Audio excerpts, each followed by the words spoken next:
राजकुमारी, गोकुल से रानी रोहिणी और गोपराज नंद पधारे हैं।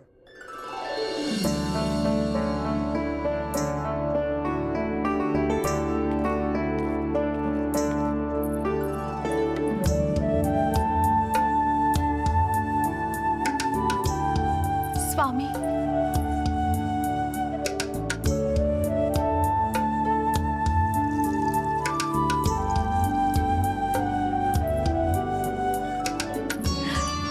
बहन, दीदी,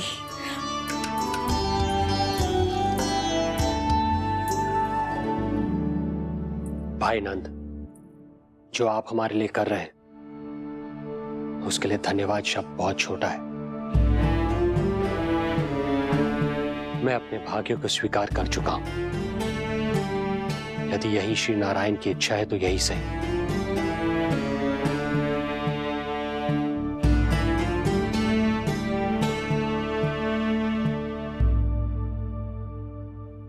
भाई नंद, इस समय मथुरा का वातावरण अनुकूल नहीं है। आपको जाना चाहिए। यशोदा भाभी भी चिंतित हो रही होंगी। उनसे कहिएगा हम यहां सुरक्षित हैं अभी तक।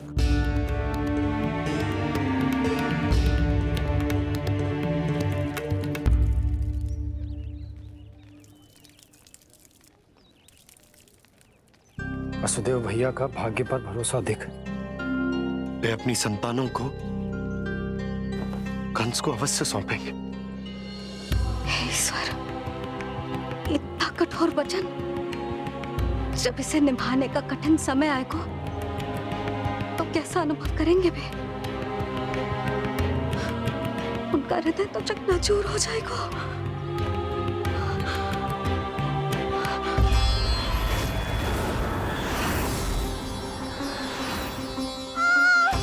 सब्र करो, सब ठीक हो जाएगा। सब्र करो। देवकी, मैं महाराज शूरसेन का पुत्र वसुदेव आपको वचन देता हूं, अपनी 8 संतानों को जन्म देते ही स्वयं आपके सामने प्रस्तुत करूंगा।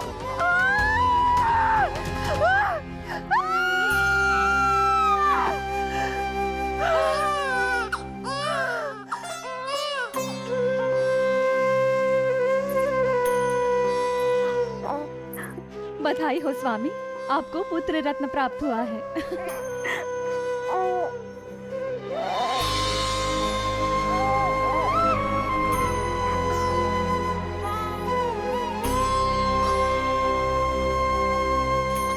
महाराज को पता चला तो क्या होगा?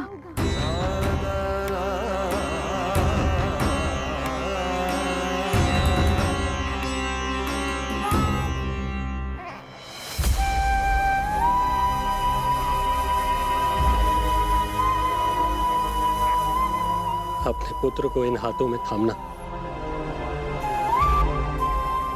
कितने वर्षों से इस पल की प्रतीक्षा कर रहा था मैं, और आज जब यह पल आया है, मेरी आंखों में दुख के आंसू हैं। एक पिता जब प्रथम बार अपनी संतान को गोद में उठाता है तो सबसे पहले यह सोचता है कि उसे क्या नाम दूं, उसका सुनहरा भविष्य कैसे सुनिश्चित करे। किंतु मैं वो भाग्यहीन पिता हूं जो अपने पुत्र का भविष्य मृत्यु के अंधकार में डुबोने जा रहा है। मैं इसे नाम देकर क्या करूंगा?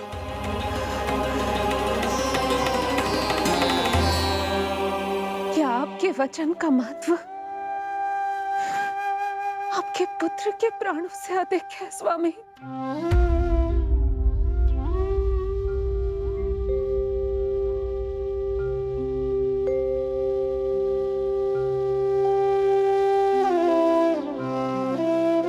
श्री नारायण का दूसरा नाम सत्य होता है देवकी। तुम ही कहो, मैं श्री नारायण से विमुख कैसे हो जाऊं? मुझे अपना वचन निभाना ही होगा। हृदय के टुकड़े टुकड़े क्यों ना हो जाए, मुझे इसे कंस तक ले जाना ही होगा।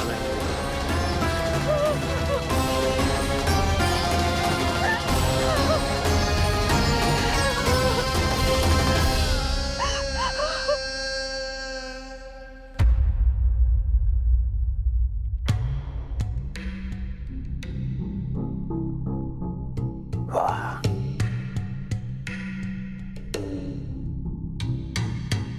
इतना स्वादिष्ट भोजन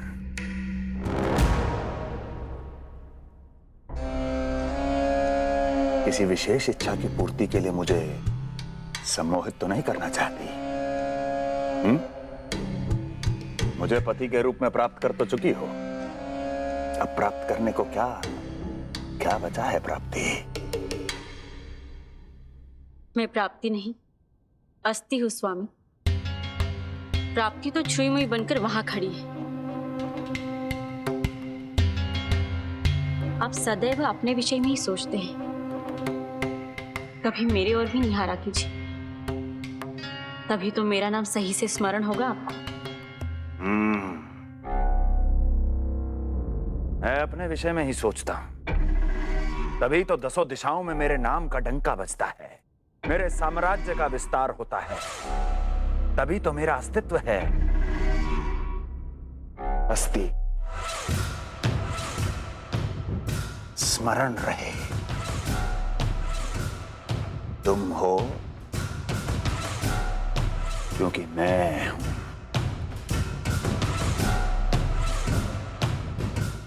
वन में यदि सिंह न हो तो उसके आश्रिति पर गीदड़ भी आक्रमण कर देते हैं। सिंह कभी अपने शत्रु को एक क्षण भी जीवित नहीं छोड़ता महाराज। आपने तो छोड़ दिया देवकी को।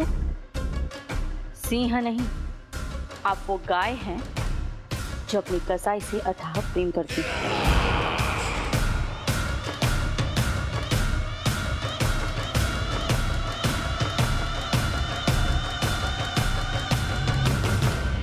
सभी संतानों को जन्म लेते ही मेरे पास लेकर आएगा, ये वचन दिया है वसुदेव ने मुझे। तो फिर आया क्यों नहीं महाराज?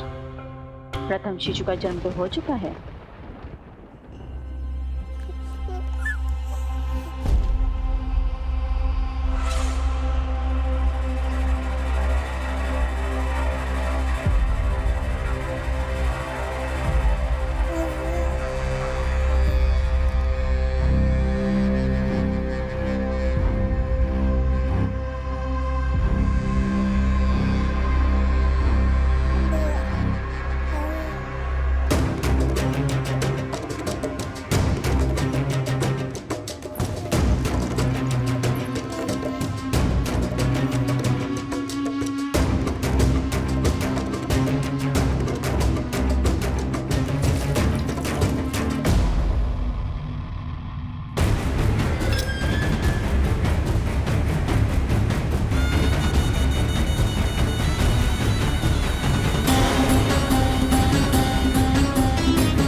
कुल के यादव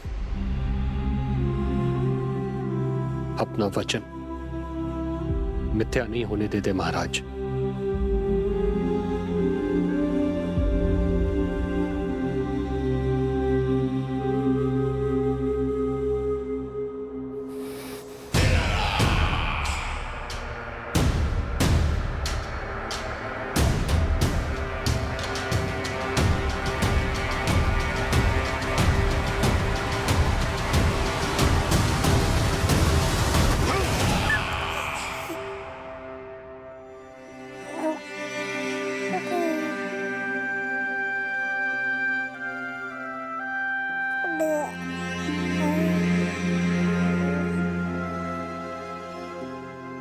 ये देवकी का पुत्र है, मेरी बहन जो मुझे प्रिय हुआ करती थी।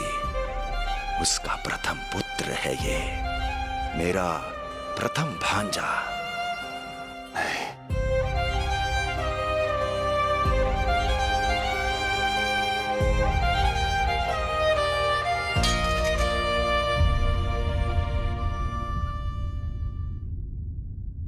इसे वापस ले जाइए कुंवर जी।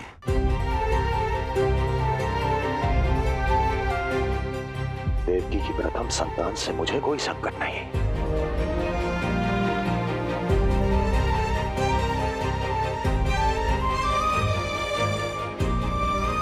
और आपको क्या लगता है कुंवर जी कि मैं कोई राक्षस हूं क्या?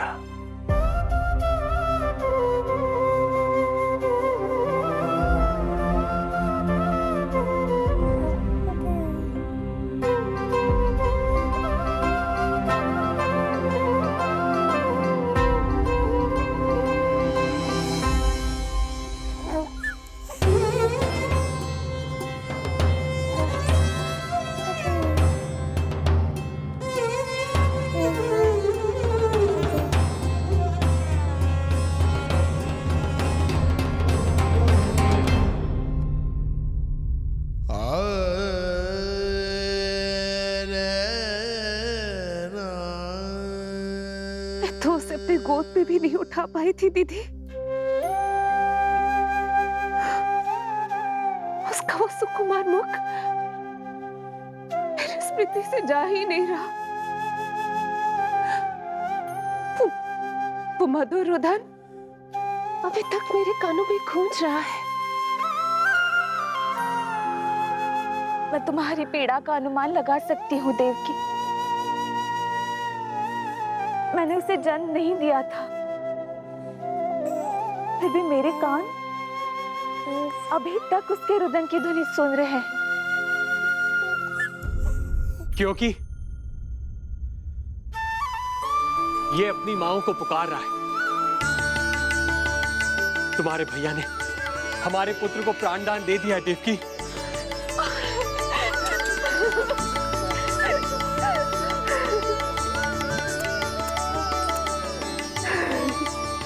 स्वामी, अब अपने पुत्र का नामकरण कीजिए। इसे ऐसा नाम दीजिए कि इसका भविष्य यश और कीर्ति से परिपूर्ण हो। कीर्तिमान। कीर्तिमान होगा इसका नाम।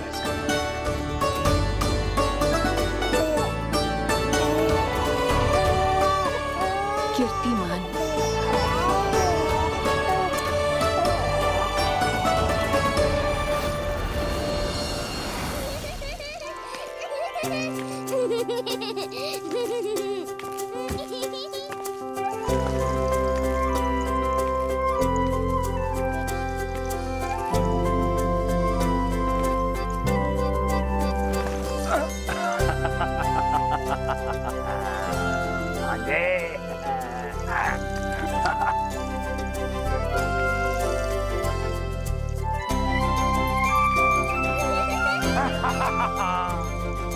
भांजे, भांजे, मामा से बचना असंभव है।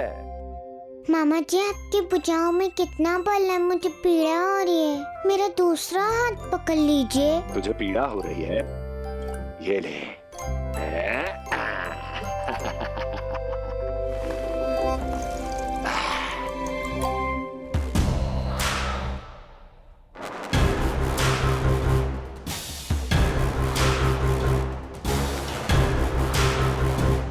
नारायण नारायण। मामा जी मूर्ख बन गए, मामा जी मूर्ख बन गए, मामा जी मूर्ख बन गए। इतना दुस्साहस! जा खेल। अब मामा जो है देवर्षि के साथ मंत्रणा करेंगे। जा खेल। क्योंकि अत्यंत महत्वपूर्ण ना हो तो देवर्षि हमारे द्वार पर आने का कष्ट नहीं उठाएंगे। कहिए देवर्षि, कैसे आना हुआ? मैं तो बस आपको ये अद्भुत कमल पुष्प भेंट करने आया था महाराज। इसे देखते ही मुझे आपका स्मरण हुआ था। मानो ये मुझे पुकार कर कह रहा हो, मुझे महाराज कंस के पास ले चलिए। इसमें तो कुछ भी विशेष नहीं है देवर्षि। इसमें 8 पंखुड़ियां हैं महाराज, और 8वीं पंखुड़ी सबसे विशेष है। यदि विश्वास न हो तो आप स्वयं गिनकर देख लीजिए। आप मेरा उपहास कर रहे हैं देवर्षि। आप गिनिए तो सही महाराज। 1 2 3 4 5 6 7 8। क्या आप निश्चित रूप से कह सकते हैं कि यही 8वीं पंखुड़ी है? विचार कीजिए महाराज। क्या आप बिना किसी शंका के कह सकते हैं कि कौन सी पंखुड़ी पहली है और कौन सी 8वीं? क्या आप पूर्ण विश्वास के साथ कह सकते हैं कि कौन प्रथम है और कौन अंतिम? फिर चाहे वो पंखुड़ी हो या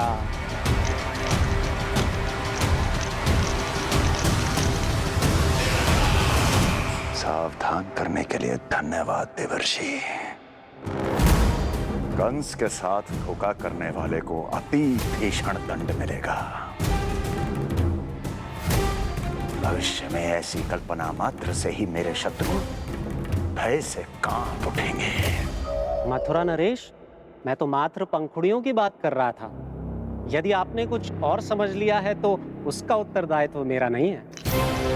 नारायण नारायण।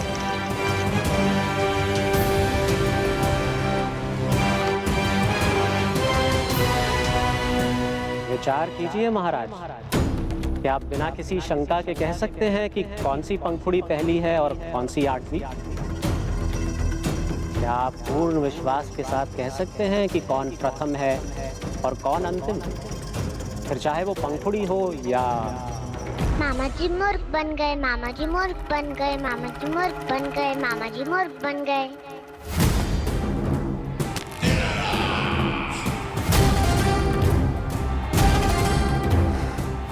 कंस को कोई मूर्ख नहीं बना सकता। कीर्तिमान।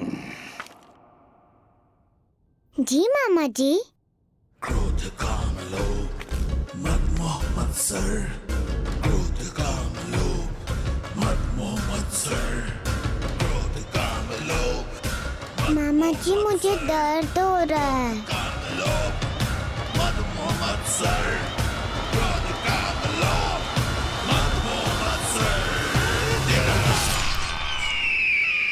स्वामी, ये कीर्तिमान के लिए कैसा लग रहा है? ये लीजिए स्वामी।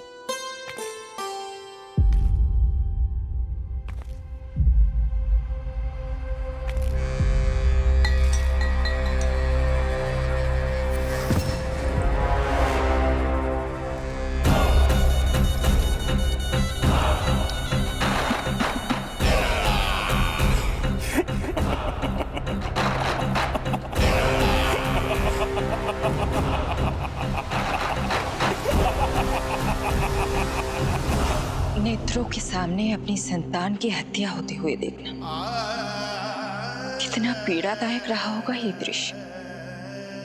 किंतु प्रभु, यदि देवर्षि नारद कंस के हृदय में संदेह का बीज न बोते तो कंस ऐसा कभी नहीं करता।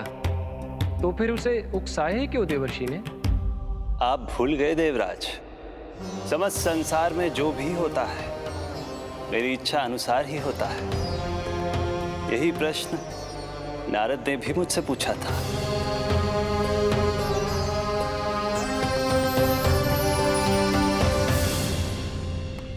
नारायण नारायण।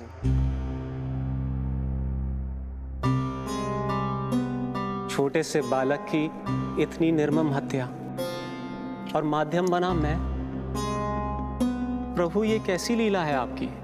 अभी तो देवकी की 5 और संतानों की हत्या होना शेष है नारद। अब से कंस शिशुओं के जन्म लेते ही उनकी हत्या कर देगा। यदि जन्म के तुरंत बाद ही मृत्यु होनी है तो जन्म का लाभ ही क्या है प्रभु? यही विधि का विधान है नारद। कीर्तिमान और शेष 5 बच्चे श्रापग्रस्त हैं। जन्म के कर्मों के अनुसार अल्पायु होना उनकी नियति है। उनकी मृत्यु के बाद ही शेषनाग के अंश के रूप में बलराम और मेरे अंश के रूप में श्री कृष्ण का अवतार संभव होगा। नारायण नारायण।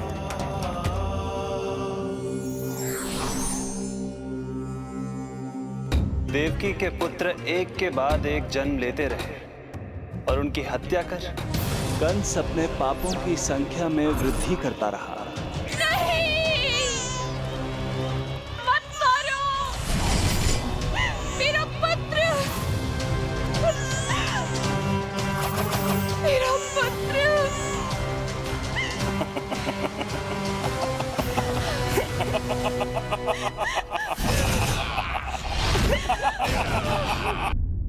अब उसकी क्रूरता की कथा ऐसे मोड़ पर आ पहुंची जहां से वापसी असंभव है, क्योंकि अभी अभी उसने देवकी के छठे पुत्र का वध कर दिया है। हे प्रभु, कितना दुर्दांत है ये कंस। किंतु एक ही जन्म में एक साथ दो माताओं का पुत्र बनने में उसने आपकी सहायता कैसे की प्रभु? उसके भय ने उससे ये कार्य सहज ही करवा दिया देवराज। जन्म लेते ही माता देवकी के सभी पुत्रों की हत्या कर उसने मुझे विवश कर दिया है। अब जीवित रहने के लिए मेरे अवतार को माता देवकी की कोख से जन्म लेने के तुरंत बाद मैया यशोदा के पास गोकुल जाना ही होगा।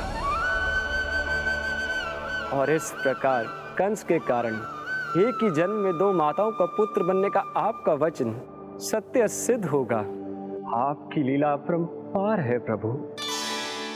आप सब अब निश्चिंत होकर जाइए। मेरे अवतार के जन्म होने की घड़ी अब निकट ही है। हम धन्य हुए प्रभु। हम धन्य हुए प्रभु।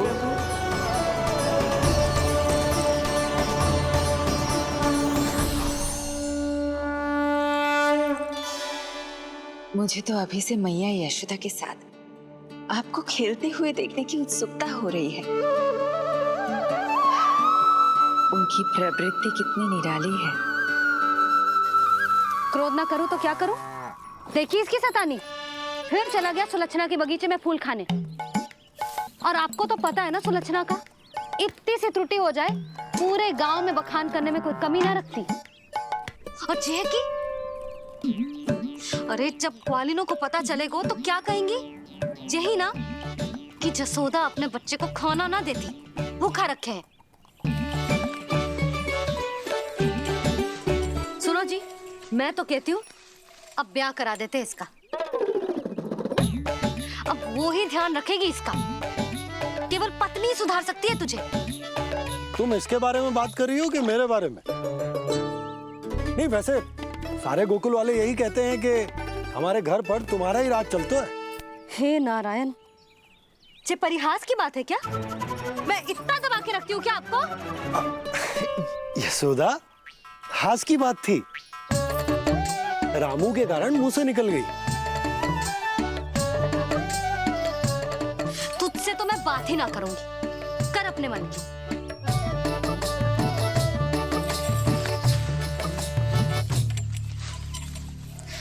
पता है तुझे कितना क्रोध आता है जब तू ऐसे बिना बताए घर से चला जाता है। प्रेम है जे मेरा, चिंता है मेरी। तुझे कुछ हो जाए तो अपना लल्ला माना है तुझे।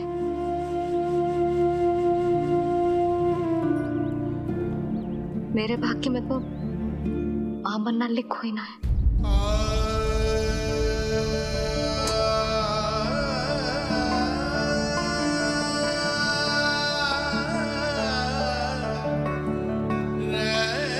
यशोदा,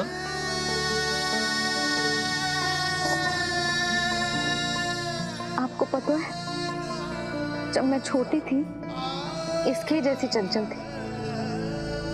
गांव वाले कहते थे एक बार बड़ी हो जाएगी अपने आप ठहराव आ जाएगा। ना आयो। फिर बड़े बूढ़े कहने लगे चिंता की कछु बात ना है। एक बार शादी हो जाएगी सब ठीक हो जाएगा। ना हुआ फिर सबन ने कही एक बार बालक हो जाने दो, गोद भर जाएगी, अपने आप परिपक्व हो जाएगी। पर गोद तो भरी ना मेरी, बालक तो हुआ ही ना। उस पर जब जे भी भाग जातो है तो मुझे रह रह के यही स्मरण होता है कि कमी मुझ में ही है। मैं ही किसी बात का ध्यान न रख पाती। संभव है यही कारण से नारायण ने बालक ना दियो मुझे। यदि देते तो बहुत बुरी मैया बनती मैं। यशोदा, क्या होगा तुम्हें? कहाँ की बात कहाँ लेकर जा रही हो तुम?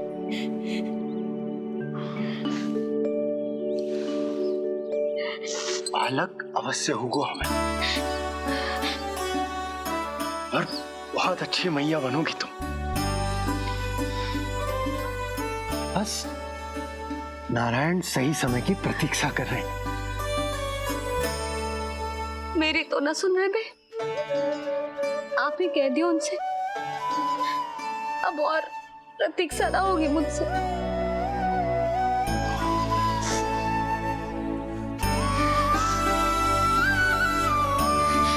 तो फिर मैया की इच्छा पूरी कीजिए प्रभु। जिस क्षण की प्रतीक्षा मुझे इतने वर्षों से थी, बस अब वो निकट है। किंतु प्रभु, आपको तो माता देवकी का 8वां पुत्र बनकर जन्म लेना है, तो फिर 7वां पुत्र? धीरज रखिए, धीरज। आपको तो ज्ञात ही है, मेरे यहां देर है, अंधेर नहीं। मैं यहाँ तुम दोनों पर आश्रित हूँ यशोदा। भोजन, सुरक्षा, परिवार का अपनापन सब कुछ दिया है तुमने मुझे, किंतु मेरा दुख मुझे एक क्षण भी चैन लेने नहीं देता। मेरे स्वामी और बहन देवकी कितने ही वर्षों से कंस की काल कोठरी में बंदी है। दिन रात नियति के शाप को सहन करने के अतिरिक्त और कोई उपाय नहीं है उनके पास। ऐसे में मैं सुख की सांस कैसे लूं? कीर्तिमान की हत्या के बाद मेरी सुरक्षा के लिए मेरे स्वामी ने मुझे यहाँ भिजवा दिया चुपचाप, किंतु मेरा हृदय तो वही छूट गया यशोदा। इससे तो अच्छा होता कि मैं भी उसी कारागार में होती, मेरे स्वामी और बहन देवकी का दुख तो साझा कर पाती।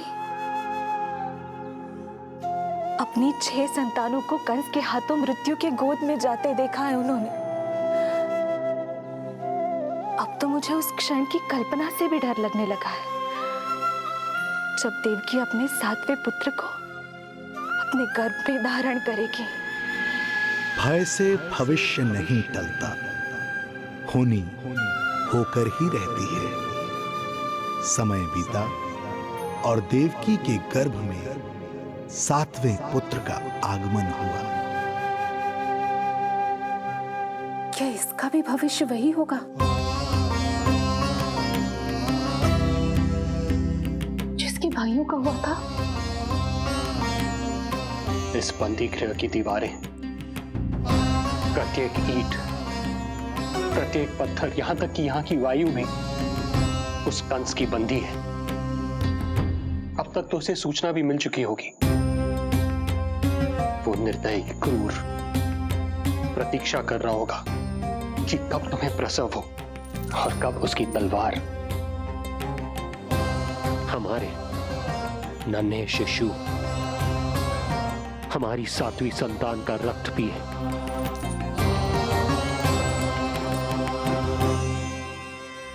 दुर्जन, तुम देवकी की कालकोठरी के बाहर स्वयं उपस्थित रहोगे, प्रत्येक पल 8 प्रहर। जैसे ही शिशु पहली श्वास ले, तुम मुझे सूचित करोगे। अवश्य महाराज, आज्ञा दें।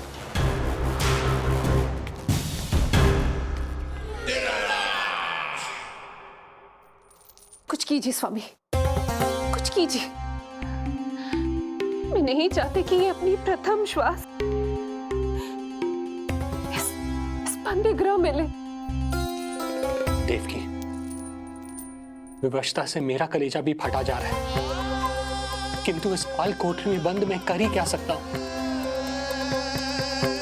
किंतु इस सृष्टि के पालनहार, जगत की नियंता श्री हरि तो कर सकते हैं, तो फिर क्यों नहीं करते वो कुछ ऐसा कि कम से कम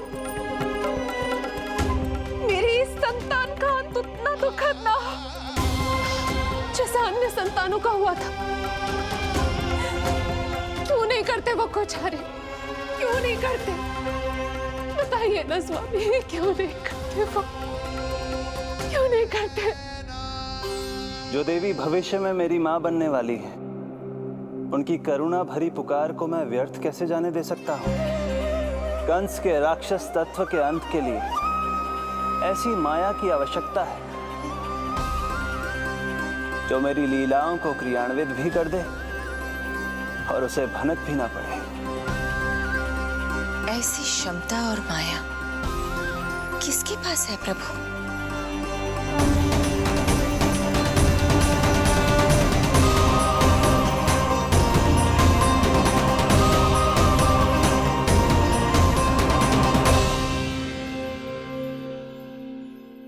ओम नमो आकर्षणी ज्वाला मालिनी, ओम नमो भगवती क्लेशनाशिनी।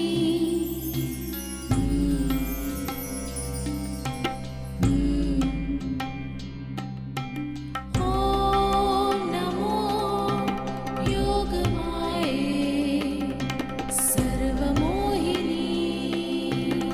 ओम नमो योगमाये सर्वर। आज्ञा दीजिए प्रभु। माता देवकी का गर्भपात करके उस संतान को रानी रोहिणी के गर्भ में स्थापित कीजिए देवी।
योग माया ने अपना कार्य पूर्ण किया। सुबह सूर्य की रश्मियां देवी रोहिणी को ऐसा संदेश सुनाएंगी जिसे सुनकर वो प्रसन्नता से झूम उठेंगी।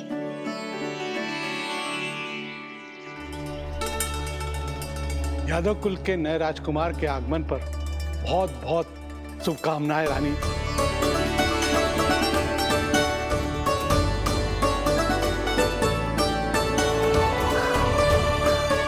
यशोदा, मैं माँ बनने वाली हूँ। यशोदा, सुना तुमने? चिच्ची, मैं माँ बनने वाली हूँ। मैं माँ बनने वाली हूँ यशोदा। अरे संभाल के जीजी चित्कार कर रही हो। बधाई हो चिच्ची, बधाई हो, बहुत बहुत बधाई हो।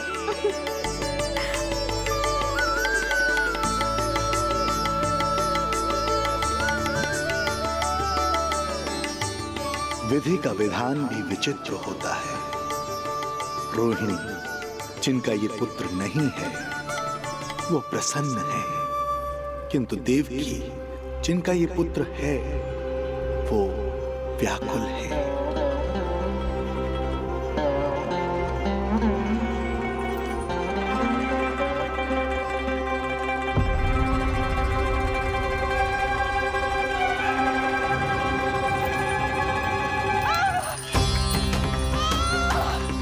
क्या हुआ देवकी? तुम ठीक तो? स्वामी, स्वामी मेरा पुत्र, स्वामी हमारा पुत्र चला गया। स्वामी, हमारा पुत्र चला गया। धीरज धरो देवकी, संभव है यही श्री हरि की इच्छा हो। किंतु मैंने उनसे ये तो नहीं मांगा था ना स्वामी।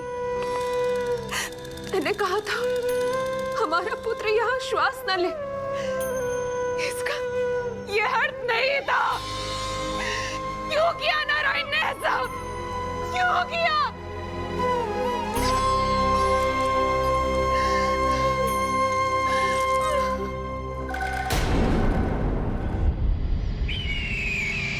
तो ये सत्य है महाराज, राजकुमारी देवकी का गर्भपात हो गया है। बच गया वो शिशु।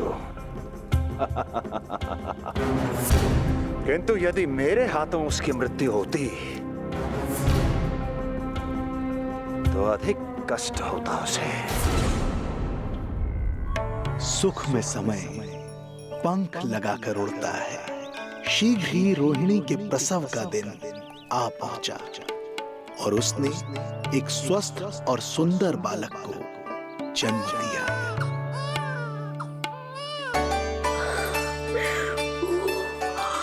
लो जिज्जी, संभालो अपने लल्ला को, जी भर के निहार लो इसे।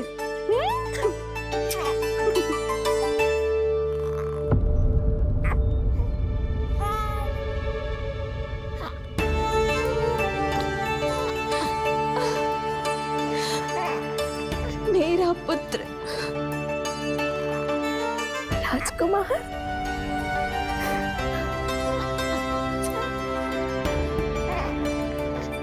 अच्छा जीजी, मैं तनिक इनको भी सूचना देकर आती हूँ। वसुदेव भैया तक भी तुझे शुभ समाचार पहुंचाना है। राजकुमार कौन है? हाँ, गोकुल का राजकुमार है। हाँ, गोकुल का राजकुमार है मेरा बच्चा। बल तो इतना है कि पूछो ही मत आप। एक बार उंगली पकड़ लेना तो उसके बाद छुड़ाना अत्यंत कठिन हो जाता है। और दृष्टि ऐसी कि एक बार में मन मोह ले। भगवान श्री राम की भांति सबको प्रसन्न रखता है। बस तो फिर उसका नाम बल राम रखना। तो फिर उसका नाम बल राम रखना। देवकी, बधाई हो, तुम छोटी मां बन गई। भैया, आप दोनों कछु चिंता ना करियो। बलराम का लालन पालन मेरा उत्तरदायित्व है। उसे कछु कमी ना होने दूंगा मैं।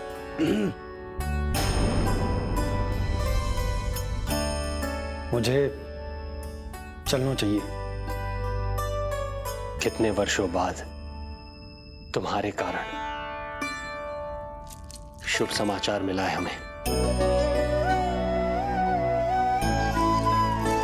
श्री नारायण हमेशा तुम पर कृपा बनाए रखे।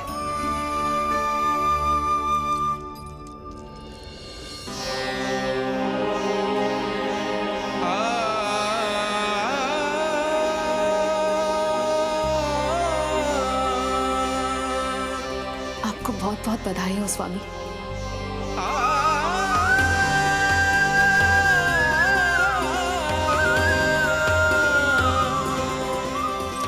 देवकी, क्या हुआ?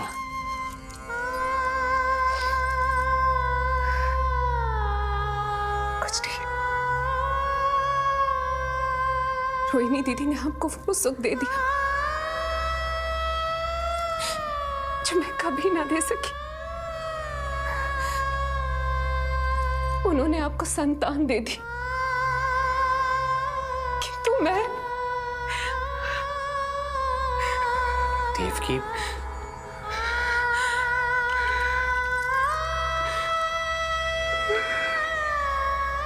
इस समय जो व्यथा माता देवकी की है, वही पीड़ा माता यशोदा की भी है।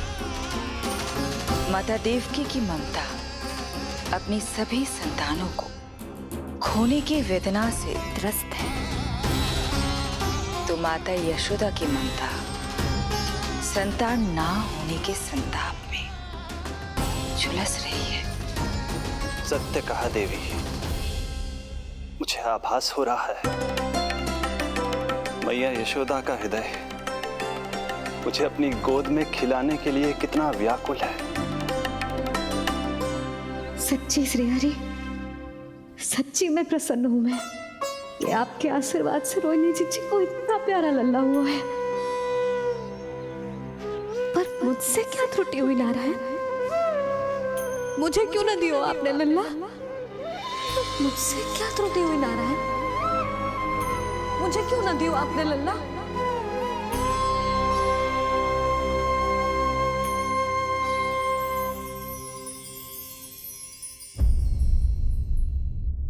को इतना प्यारा लल्ला हुआ है, पर मुझसे क्या त्रुटि हुई नारायण? मुझे क्यों न दियो आपने लल्ला? मुझसे क्या त्रुटि हुई नारायण? मुझे क्यों न दियो आपने लल्ला? अब तो माता देवकी की 7वें संतान का भी जन्म हो गया है प्रभु। अब आपके अवतार लेने में किस बात की देर है? यशोदा, ले आओ। तुम यहाँ आओ और मैं पूरे घर में ढूंढतो फिर रहा हूं। पता चलो तुमने सुबह से कछू ना खाए हो। चलो कछू खा लो, आ जाओ। कहीं ना जा रही मैं।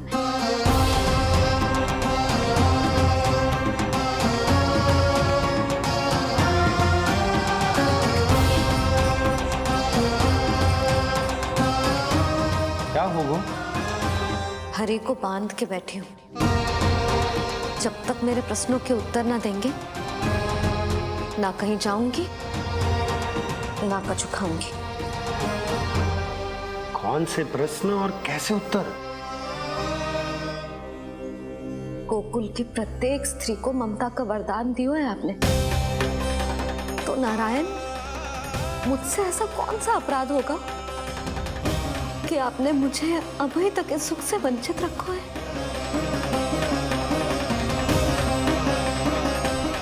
आज बोलना पड़ेगा प्रभु, बताना पड़ेगा कि आपने मुझे लल्ला क्यों न दी। क्या आपको पता ना है, जैसे भगवान अपने भक्तों के बिना अधूरे होते, वैसे मैया भी संतान के बिना अधूरी होते।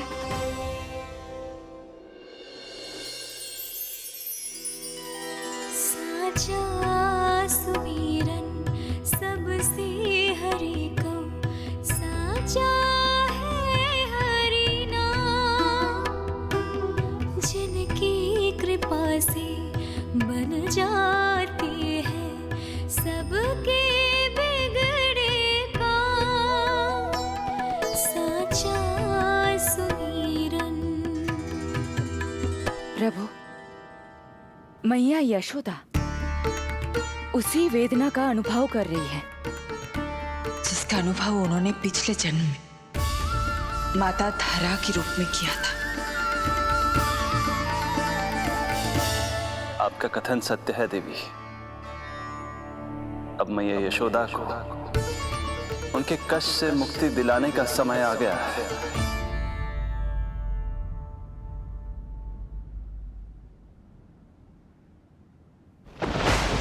उठो पूर्णा, शीघ्र ही यशोदा के यहाँ पुत्र का जन्म होगा। नक्षत्रों की गति से उत्पन्न संकेतों को देखो।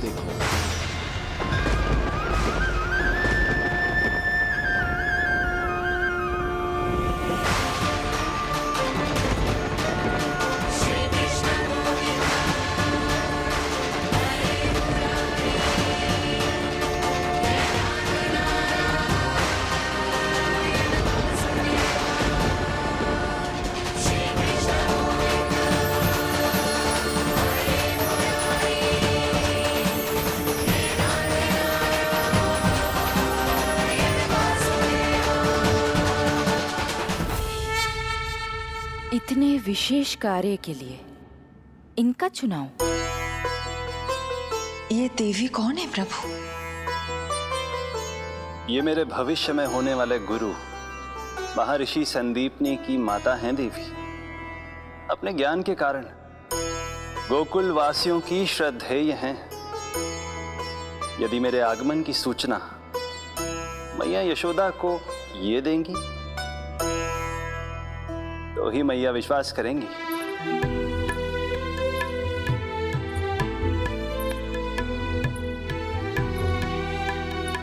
आंगन खाली, आंचल खाली, सूखे उपवन की मैं माली।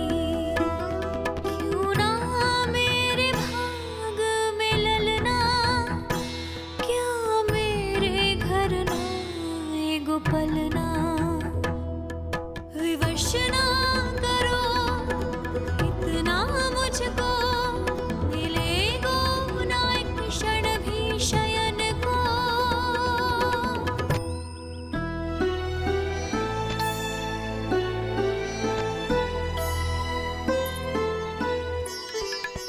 मैं जिसे सुलाऊं जो मुझे जगाए, प्रभु दे दो ना वरदान।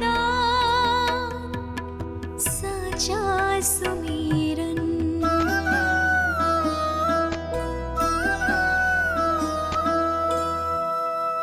मुख पे ना मेरे जब तक ममता की मुस्कान खिलेगी।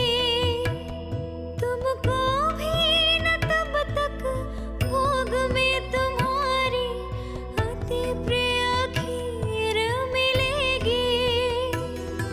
कसम प्रभु तुम्हें दे रही जसोदा, माखन भोग लगेगो तीखा। इस दुखियारी की विनती का रखोगे जो नामान। साचा सुमीरन सबसे हरि को, साचा है हरि नाम। जिनकी कृपा से बन जाते हैं सबके बिगड़े काम। साचा सुमीरन।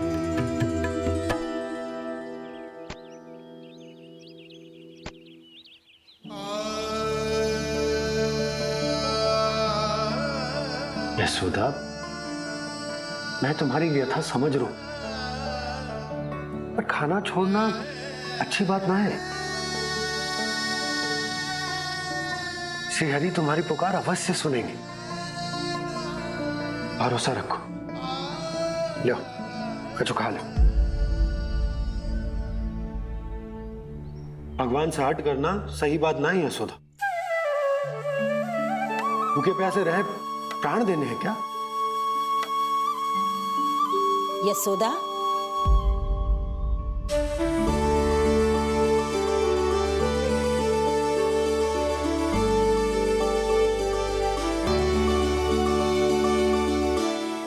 वाली मैया को अपने स्वास्थ्य का विशेष ध्यान रखना चाहिए।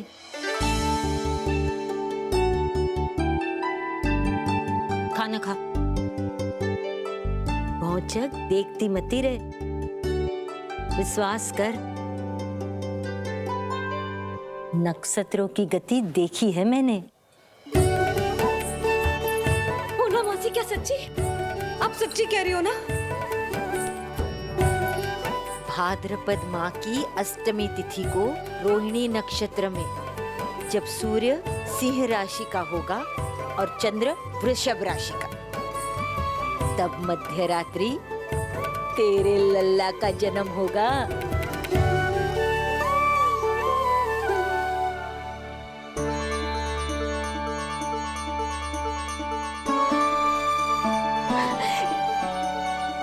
इतने वर्षों में कभी किसी ऋषि मुनि, किसी ज्ञानी ने हमें ऐसी आशा ना दी। आज पहली बार हमें इतना स्पष्ट आश्वासन मिलो है। बहुत बहुत धन्यवाद आपका पूर्णा मौसी, बहुत बहुत धन्यवाद।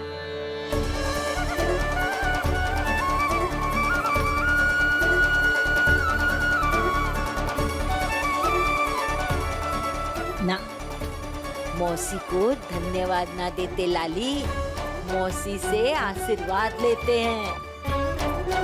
ला लड्डू ला।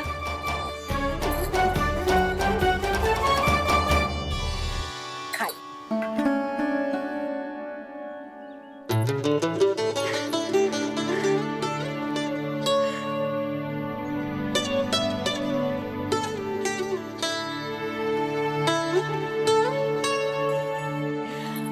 बस अब तुझे केवल उस क्षण की प्रतीक्षा करनी है। मैं मैया बनने वाली हूँ। सुना आपने? मैं मैया बनने वाली हूँ। आप बाबा बनने वाले हैं। श्री हरि ने कृपा कर दी हम पर। तुम्हारे प्रश्नों के उत्तर दे दिए नारायण ने। चलो अब शीघ्रता से भोजन कर लो। मैं जा रही हूँ रोहिणी जीजी को बताने। अरे पर भोजन पूर्णा मौसी जो कह देती है वो हो के रहता है।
अरे मैं मैया बनने वाली हूँ। लल्लाओं को मारेगा। क्या? पूरी मौसी ने बताई। सच? अब अपने अंश का निर्माण करने का समय आ गया है।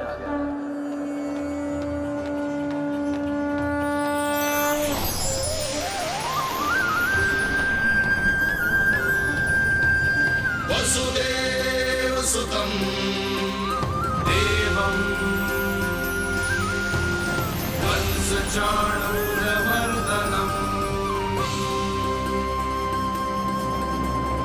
यशोदपरमानन्दम्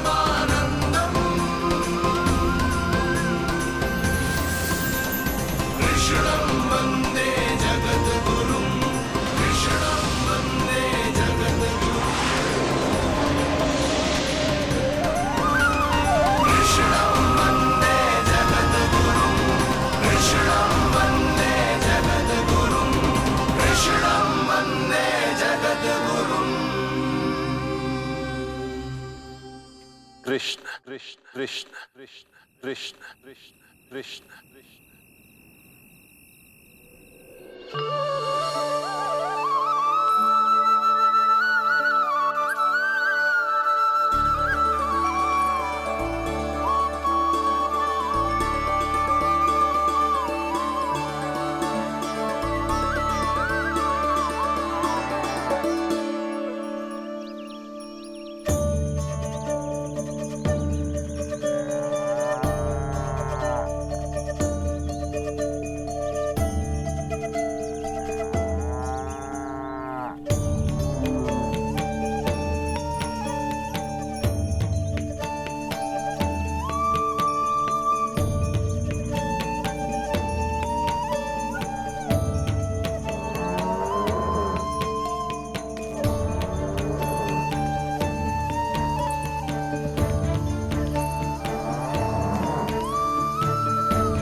किसके पुत्र हो? आपका।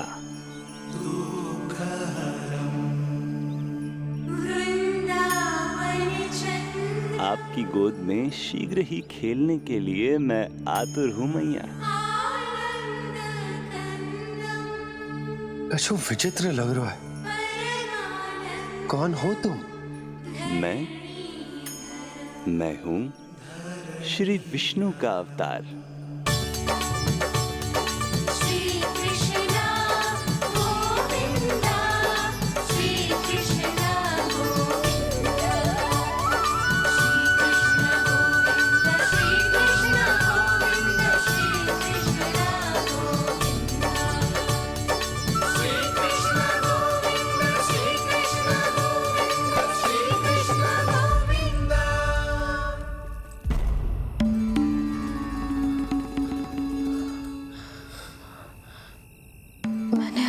स्वप्न देखो।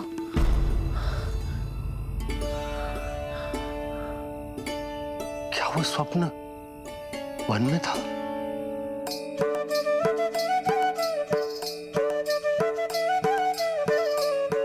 क्या मैं सत्य में श्रीमन नारायण की मैया बनने वाली हूँ?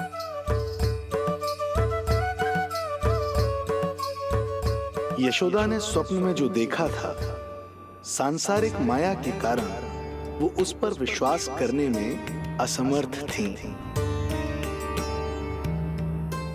मुझे भरोसा ना हो रहा है। ये तो संभव ही ना है।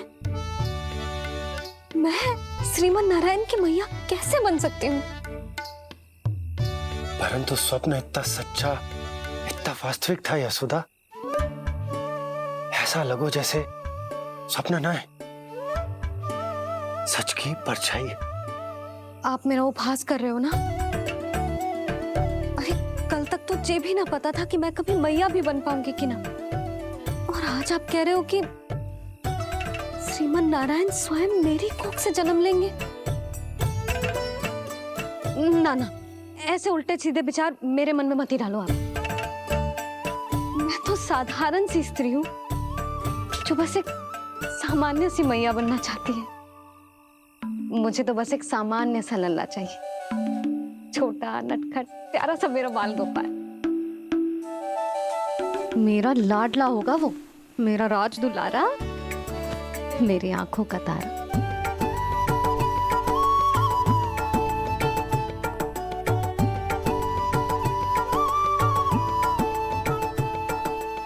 मैया यशोदा और बाबा नंद का वात्सल्य प्रेम इतना अधिक था कि उनका मन इस अद्भुत घटना पर विश्वास करने को तैयार ही नहीं था।